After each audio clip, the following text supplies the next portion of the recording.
વડોદરા શહેરના આજવા રોડ વિસ્તારમાં તસ્કરોએ ફરી એકવાર માથું ઉંચક્યું છે।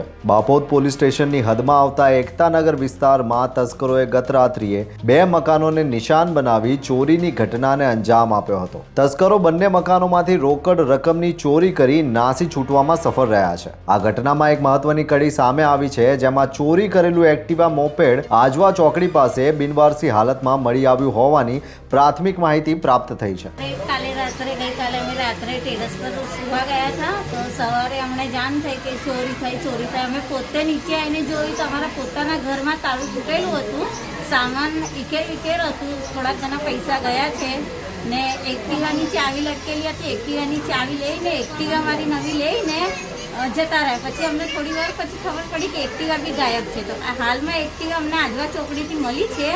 પોલીસ અમને જાણ કરી છે, હજુ એની પ્રોસેસ ચાલુ છે અમારી એક્ટિવાની। ઘટનાની જાણ થતાં જ બાપોદ પોલીસનો કાફલો ઘટના સ્થળે દોડી ગયો હતો અને ડોગ સ્ક્વોડ તથા FSLની મદદથી તપાસ શરૂ કરવામાં આવી છે। સ્થાનિક રહીશોમાં ચોરીના બનાવને પગલે ફફડાટ વ્યાપી ગયો છે, ત્યારે પોલીસે આસપાસના CCTV ફૂટેજ ચકાસીને તસ્કરોને ઝડપી પાડવા ચક્રો ગતિમાન કર્યા છે। તસ્કરો પલાયન છે, પણ પોલીસની બાજ નજરથી બચવું હવે તેમના માટે મુશ્કેલ છે। જોતા રહો ગુજરાત વંદન। ધન્યવાદ।